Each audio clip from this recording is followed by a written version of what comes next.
saya Fitriana Jufripe, dosen tetap di Universitas Patria Arta, Prodi Kebidanan Fakultas Kesehatan. Mata kuliah yang saya ampu adalah mata kuliah Pelayanan KB dan Kesehatan Reproduksi. Mata kuliah Pelayanan KB dan Kesehatan Reproduksi ini mempunyai bobot 3 SKS dalam satu semester.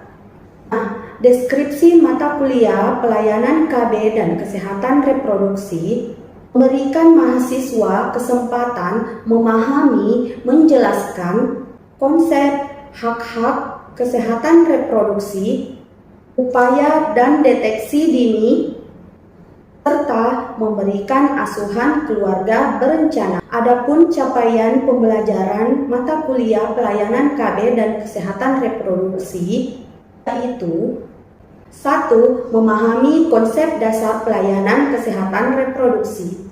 Kedua, memahami aspek legal dalam pelayanan kesehatan reproduksi dan KB. Ketiga, memahami kesehatan wanita sepanjang siklus kehidupan wanita. Keempat, memahami kesehatan reproduksi wanita dalam perspektif gender, dimensi sosial, dan permasalahannya. Kelima, memahami masalah gangguan kesehatan pada wanita. Keenam, melakukan deteksi dini komplikasi permasalahan kesehatan yang terintegrasi dengan pengabdian masyarakat. Kedelapan, konsep psikologi dan gizi seimbang dalam kehidupan dan siklus perempuan. Kesepuluh, memahami konsep kependudukan di Indonesia. Ke-11, memahami konsep perkembangan KB di Indonesia. 12, menjelaskan berbagai macam dan metode KB berdasarkan evidensi basic dan praktis. Ke-13, melakukan konseling dalam pelayanan KB. Ke-14, melakukan dokumentasi dan pelaporan serta rujukan kesehatan reproduksi dan KB. 15. Melakukan layanan kesehatan reproduksi sesuai dengan kewenangan bidan. Adapun pokok bahasan atau materi dalam pelayanan KB dan kesehatan reproduksi yaitu 14 kali pertemuan. Di antaranya, pertama, konsep dasar kesehatan reproduksi. Kedua, aspek legal dalam pelayanan kesehatan reproduksi dan KB. Ketiga, indikator kesehatan wanita dalam siklus kehidupan wanita. Keempat, kesehatan wanita dalam perspektif gender. Kelima, masalah gangguan kesehatan wanita. Keenam, deteksi dini permasalahan kesehatan reproduksi wanita. Ketujuh, psikologi dalam siklus kehidupan perempuan. Kedelapan, gizi seimbang dalam siklus kehidupan perempuan. Kesembilan, promotif dan preventif dalam kesehatan reproduksi wanita. Kesepuluh, konsep dasar primer health care. Ke-11, konseling pranikah dan menopause. Ke-12, kependudukan di Indonesia. Ke-13, perkembangan KB di Indonesia. Ke-14, metode macam-macam KB, konseling pelayanan KB, dokumentasi, laporan dan rujukan, kesehatan reproduksi dan KB, dan layanan kesehatan reproduksi dan KB.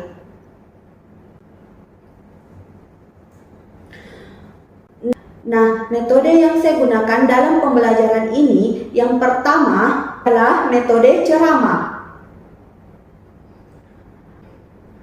Dalam proses pembelajaran baik materi maupun praktik, saya menggunakan buku acuan yang terbaru dan referensi jurnal yang terbaru pula. Nah, metode yang saya gunakan dalam pembelajaran ini yang pertama adalah ceramah, di mana proses pembelajaran baik materi ataupun praktik Saya menggunakan buku acuan yang terbaru dan referensi-referensi jurnal yang terbaru dalam mata kuliah pelayanan KB dan kesehatan reproduksi. Yang kedua adalah diskusi kelompok. Ada materi yang kemungkinan besar yang kita bagi menjadi beberapa kelompok, dan materi atau permasalahan-permasalahan akan kita diskusikan, menjelaskan dan mempresentasikan apa yang menjadi tema dalam kelompoknya, dan di setiap kelompok diharapkan saling memberikan pertanyaan yang menjadi bahan diskusinya. Dan metode yang terakhir adalah metode praktik. Praktik diharapkan kepada mahasiswa untuk aktif dan sudah mempelajari teori pelayanan KB dan kesehatan reproduksi. Diharapkan yang pertama, siswa mampu secara mandiri untuk melakukan praktik penyuntikan KB atau pemasangan IUD atau pencabutan IUD serta implan, mengetahui bagaimana cara memberikan pil KB yang tepat kepada pasien. Metode penilaian di sini dibagi menjadi 4 kategori, yaitu pertama, kehadiran. Kedua, tugas makalah dan video. Ketiga, ujian tengah semester. Dan keempat adalah penilaian UAS. Media pembelajaran yang saya gunakan dalam perkuliahan pelayanan KB dan kesehatan reproduksi yaitu berbentuk PowerPoint, modul praktikum atau daftar tilik pada saat melakukan demonstrasi atau simulasi dalam laboratorium.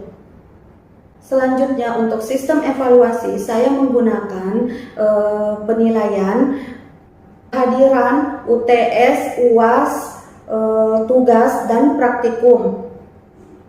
Untuk kehadiran bobotnya yaitu 10%. Untuk UTS sebanyak 30%, UAS 45%, tugas 25%, dan praktikum 30%. Selanjutnya, saya akan menampilkan salah satu cuplikan video pada saat melakukan Zoom meeting. Baiklah, itulah tadi penjelasan metode pembelajaran mata kuliah yang saya ampu pelayanan KB dan kesehatan reproduksi wanita. Mohon maaf jika ada kekurangan dari video pengajaran ini. Terima kasih. Assalamualaikum warahmatullahi wabarakatuh. Waalaikumsalam warahmatullahi wabarakatuh. Bagaimana kabarnya hari ini anak-anak? Baik, Bu. Alhamdulillah, baik, Bu. Nah, alhamdulillah ya, kita masih diberikan kesehatan. Nah, hari ini merupakan pertemuan kedua ya, setelah pertemuan pertama dengan materi berjudul Sejarah KB. Dan hari ini materi kedua yang saya jelaskan itu kenali jenis dan cara memilih alat kontrasepsi yang tepat. Ya, Bu. Nah, di sini setiap pasangan memerlukan memilih alat kontrasepsi yang mana yang cocok dan aman digunakan untuk menunda kehamilannya. Untuk mencegah kehamilan, tidak sedikit pasangan yang lebih mengandalkan penggunaan alat kontrasepsi. Kontrasepsi apa saja? Yaitu pertama pil KB. Nah, di sini pil KB merupakan alat kontrasepsi yang paling umum digunakan. Alat kontrasepsi ini mengandung hormon progestin dan estrogen untuk mencegah terjadinya ovulasi. Pil KB ini pada umumnya sangat efektif dengan tingkat kegagalan 4%. Terus kekurangannya sulit dilakukan bila pasangan kerap mengalami ejakulasi dini, tidak memberikan perlindungan terhadap penyakit menular seksual. Terus bagi Anda yang pasangan yang sedang ingin menunda kehamilan, berbagai pilihan alat kontrasepsi di atas bisa dipilih sesuai dengan kenyamanan dan kebutuhan masing-masing. Mungkin cukup sekian materi saya di hari ini. Terima kasih atas kesempatannya. Ada yang mau bertanya?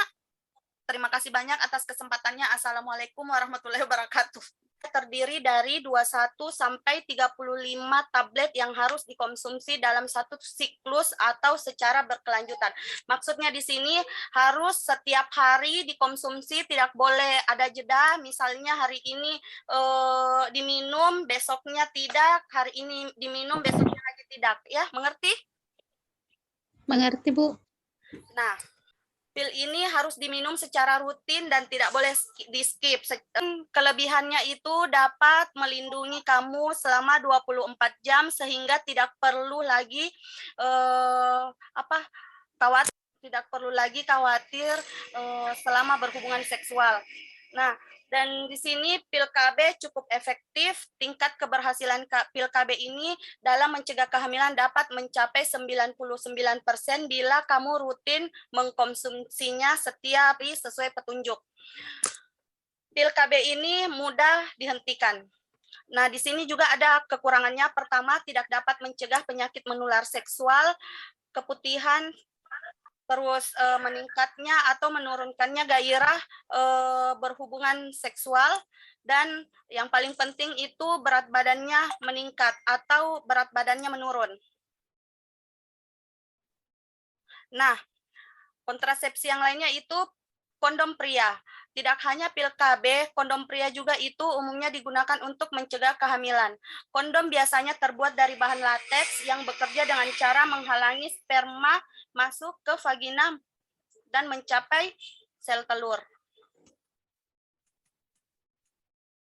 Nah, di sini kelebihannya harganya sangat terjangkau, praktis dan mudah digunakan, dapat mencegah dari penyakit menular seksual. Saya mau bertanya, kenapa kondom dapat mencegah dari penyakit menular seksual? Ada yang bisa jelaskan? Ayo, Mawa bisa? Maya? Bu. Kelebihannya itu kenapa bisa kondom pria dapat mencegah penyakit menular seksual? Ada yang bisa menjawab? Karena kondom itu kan melindungi vagina sebelum masuk melindungi Bu. Iya, kenapa Tidak bisa melindungi? Dewi Maya bisa dibantu? Bisa dijawab? Windy Betani, Nur Haida, Gina Andriani.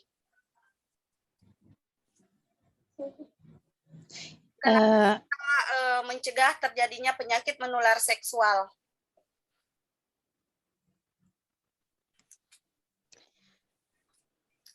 Mungkin karena kondom pria, Bu, dia ya seperti tadi Siti Mawada, Bu, bilang kalau dia melindungi, mungkin seperti itu ya, Bu ya.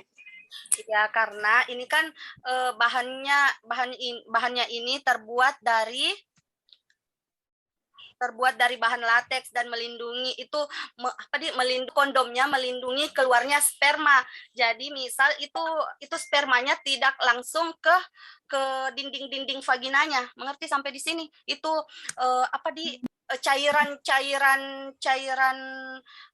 vagina atau cairan sperma tidak tersentuh karena dilindungi dari bahan lateks tersebut. Mengerti Ki sampai di sini? Oh iya Bu, paham Bu. Dia tidak tersentuh Ki karena dia terlindungi dari bahan lateks ini. Jadi dia tidak tersentuh Ki karena dia terlindungi dari bahan lateks ini. Jadi dia cairan-cairannya itu tidak keluar begitu tersentuh dari vaginanya ibu atau kemaluannya laki-laki. Sampai di sini? Kalau mengerti saya lanjut ya. Iya, Bu. Nah, di sini kelebihannya kondom, pertama itu harganya terjangkau, praktis, mudah digunakan, dapat mencegah penyakit menular seksual, dan mudah diperoleh di toko atau apotik, misalnya di Indomaret sudah ada. Kekurangannya itu tingkat kegagalan mencapai 15%, terutama jika menggunakan kondom kurang tepat. Hanya bisa digunakan sekali, dan harus diganti setelah ejakulasi. Kondom itu tidak boleh, itu bahan habis pakai, tidak boleh dicuci baru dipakai kembali, tidak boleh ya, itu bahan habis pakai. Seperti juga handscoon ya. Ya, handscoon. Iya, Bu. Nah, di sini KB lainnya yaitu KB suntik. KB suntik merupakan alat kontrasepsi yang mengandung hormon progestin yang mampu menghentikan terjadinya ovulasi berdasarkan periode penggunaannya. Ada 2 jenis KB suntik, yaitu KB suntik 3 bulan dan 1 bulan. Nah, di sini kelebihannya lebih efektif dan praktis dari pil KB. Tingkat kegagalan pada suntik 1 bulan bisa kurang dari 1% jika digunakan dengan benar. Kekurangannya itu harganya relatif mahal, perlu kunjungan secara rutin ke dokter atau bidan setiap bulannya atau setiap 3 bulan. Tidak memberikan perlindungan terhadap penyakit menular seksual, dapat menyebabkan efek samping seperti keluarnya bercak darah, siklus menstruasi menjadi tidak teratur, tidak dianjurkan untuk digunakan pada wanita yang memiliki riwayat penyakit migrain. Migrain itu sakit kepala sebelah, diabetes, sirosis hati, stroke, dan serangan jantung. Sampai sini ada pertanyaan? Sampai sini ada pertanyaan?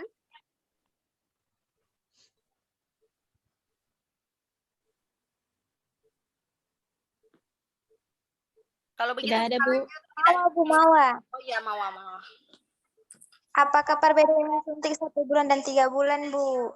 Nah, perbedaan suntik 1 bulan, kadar hormonnya yang pertama, kedua, KB 1 bulan itu tidak dianjurkan untuk ibu menyusui, dan KB 3 bulan itu bisa dianjurkan untuk ibu menyusui.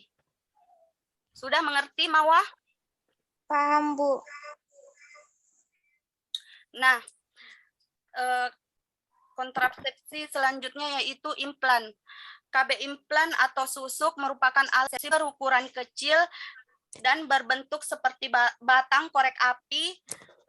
Terus KB implan bekerja dengan cara mengeluarkan hormon progestin secara berlahan yang berfungsi mencegah kehamilan selama 3 tahun. Alat kontrasepsi ini digunakan dengan cara dimasukkan ke bagian bawah kulit, biasanya di lengan atas. Dilakukan bedah kecil di bagian lengannya ya. Dan ini harus dilakukan oleh dokter atau bidan yang terlatih, yang sudah memiliki sertifikat mengikuti seminar atau pelatihan yang implan, KB implan. Tidak sembarang bidan atau petugas kesehatan yang bisa melakukan ini KB implan. Dan kelebihannya itu sangat efektif dengan tingkat kegagalan kurang dari 1%, tahan lama hingga 3 tahun. Terus kekurangannya itu biaya relatif mahal, siklus menstruasi menjadi tidak teratur, resikonya memar dan bengkak pada awal pemasangan, tidak memberikan perlindungan terhadap penyakit menular seksual. Nah, ini kontrasepsi selanjutnya yaitu IUD. IUD adalah alat kontrasepsi berbahan plastik dan berbentuk menyerupai huruf T yang diletakkan di dalam rahim. Terus IUD dapat mencegah kehamilan dengan cara menghalau sperma agar tidak membuahi sel telur. Nah, terus ada 2 jenis IUD yang umum digunakan, yaitu IUD yang terbuat dari tembaga dan dapat bertahan hingga 10 tahun, serta IUD yang mengandung hormon yang perlu diganti setiap 5 tahun sekali.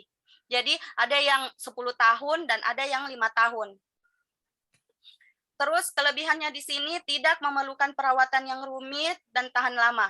Kekurangannya IUD terbuat dari tembaga dapat menyebabkan haid tidak lancar, resikonya bergeser dan keluar dari tempatnya, resiko efek samping seperti munculnya bercak darah 3-6 bulan pertama sejak pemakaian.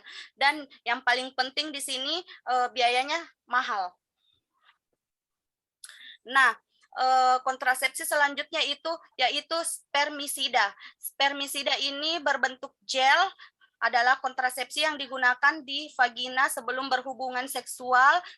Produk ini berbentuk gel, krim, atau membran, atau busa yang mengandung bahan kimia untuk membunuh sperma.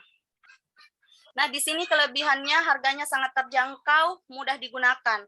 Akan tetapi kekurangannya beberapa jenis spermisida perlu diaplikasikan, dioles, perlu 30 menit sebelum berhubungan seksual. Resikonya terjadi iritasi pada organ intim bila terlalu sering digunakan. Dan penggunaannya perlu disertai dengan alat kontrasepsi lainnya, misalnya kondom atau disiragma. Mengerti Maki sampai di sini? Mengerti, Iya, Bu. Bu. Nah, kontrasepsi selanjutnya yaitu diafragma, merupakan alat kontrasepsi yang terbuat dari karet berbentuk kubah. Alat kontrasepsi ini ditempatkan di mulut rahim sebelum berhubungan seksual dan umumnya digunakan bersama spermisida yang tadi ya, yang kayak seperti gel dulu dioleskan ke liang vagina, setelah itu dimasukkanlah diafragma di liang vagina tersebut. Mengerti? Mengerti Maki? Bisa Maki bayangkan kini diafragma masuk ke dalam liang vagina? Iya, Bu. Ya, Bu. Oh iya. Oke. Kelebihannya itu harganya sangat terjangkau dan kekurangannya tidak memberikan perlindungan terhadap penyakit menular seksual. Tingkat kegagalan mencapai 16%, terutama jika tidak dikenakan dengan tepat. Pemasangannya harus dilakukan oleh dokter selepas haid. Setelah itu, nah, KB permanen. Di sini KB permanennya ini, jika Anda dan pasangan sudah yakin untuk tidak memiliki anak kembali, KB permanen bisa jadi pilihan. Metode kontrasepsi ini memiliki efektivitas tinggi atau hampir 100% efektif untuk mencegah kehamilan. Terus jenis KB permanen untuk masing-masing orang berbeda tergantung jenis kelaminnya. Pada pria, KB permanen dilakukan dengan vasektomi, sedangkan pada wanita bisa dilakukan dengan tubektomi atau proses pengikatan tuba falopi. Nah, sudah jelas ya di sini gambarnya, ini tubektomi, ini vasektomi. Ini vasektomi pada laki-laki, ini yang di atas tubektomi. Ya, mengerti Maki? Mengerti, Bu.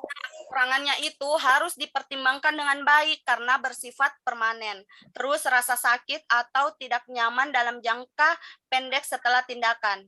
Karena ini adalah operasi kecil juga ya, termaksud operasi kecil. Terus kelebihannya di sini cara ini sangat efektif mencegah kehamilan dan tidak diragukan lagi.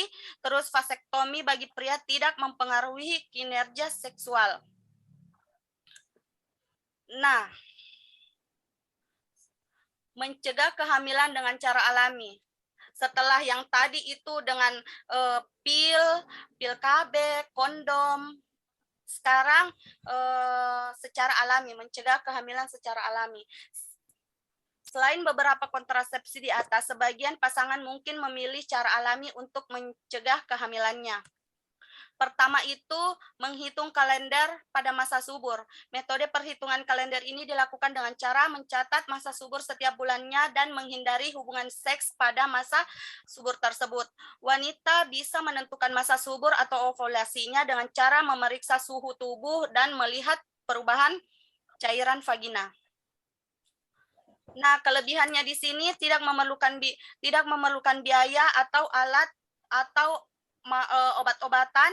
Terus kekurangannya di sini harus membatasi hubungan seks selama beberapa hari, sering terjadi kesalahan dalam perhitungan masa subur, sehingga peluang hamilnya itu tetap ada. Jika tidak cocok untuk wanita dengan siklus haid yang tidak teratur. Jadi di sini tidak cocok untuk wanita yang haidnya tidak teratur. Misalnya bulan ini haid, bulan depannya tidak, atau bulan ini tidak haid, bulan depannya haid, ya. Nah, metode lainnya yaitu menarik penis keluar sebelum ejakulasi atau disebut senggama terputus. Di sini pasangan juga dapat mencegah kehamilan dengan menarik penis keluar sebelum ejakulasi saat melakukan penetrasi. Jadi sebelum pria ini atau suaminya ini mengeluarkan sperma, harus langsung dikeluarkan penisnya, karena nanti ditakutkan spermanya ini masuk ke liang vaginanya. Itu bisa membuat kehamilan ya.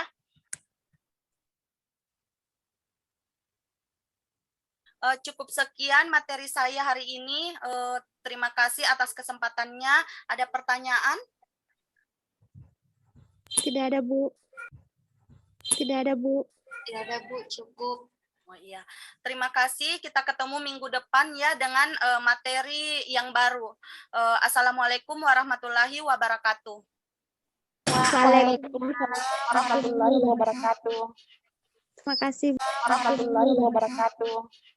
Terima kasih, Bu. Warahmatullahi wabarakatuh. Waalaikumsalam warahmatullahi wabarakatuh. Hari ini kita akan praktik yaitu